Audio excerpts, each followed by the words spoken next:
So today I'm going to show you the oxygen tank.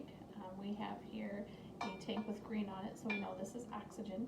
It's green in the United States for oxygen. This is an E-sized cylinder tank. We have markings around the top of the tank, on the side here, DOT specifications, ownership, serial number, test dates, things like that will be stamped directly on that tank.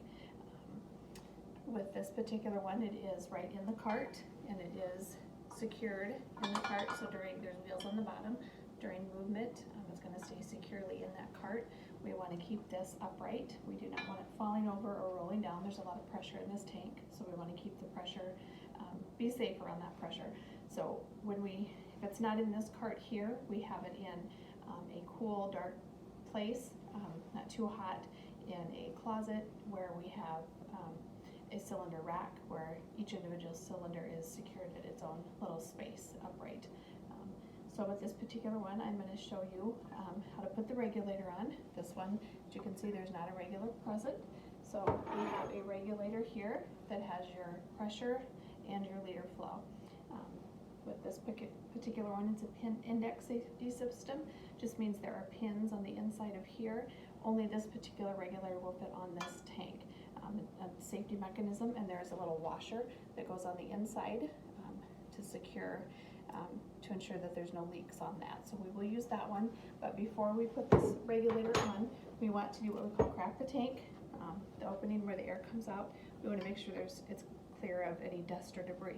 So we are going to crack this tank, and you would let somebody know before you crack it that you're cracking it because of the loud noise it's going to make. So I'm going to crack the tank.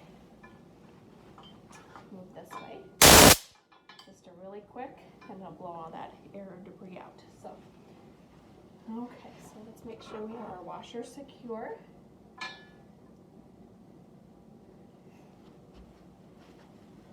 And then we're just going to place this right over the top here. Make sure those pins fit right into those two pinholes. Secure that on to the top. Use our little key here to ensure a tight fit. And then we're going to go ahead and open that tank to make sure I don't hear any leaks coming through because it has set it off. There's about 1,500 psi pressure in this tank. So for tank purposes, if we were going to walk somebody in the hall or they need to transport somewhere, just realizing I'm not in the video.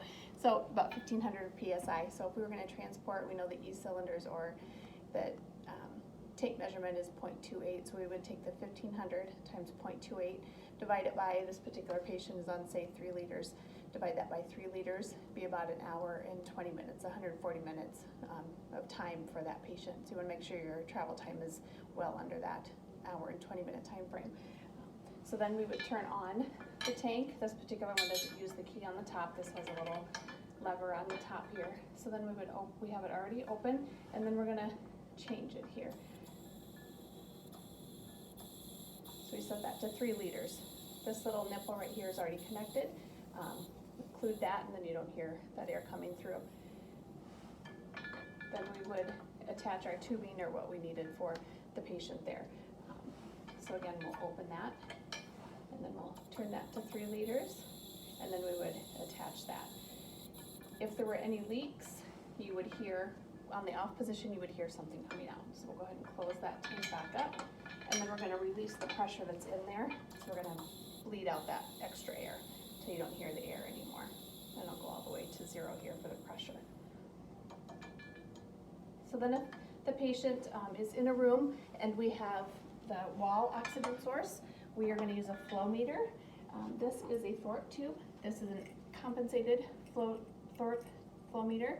That just means it doesn't let back pressure come through. When you push this into our oxygen source, that ball is going to float up quickly and then return. So float it up and returned. So then if we were going to put our patient on 3 liters, we would just turn that on right there. We already have a nipple adapter connected here. You can feel that on the bottom.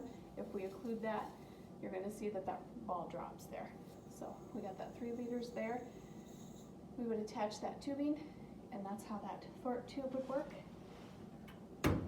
Just press in and remove that tubing right there.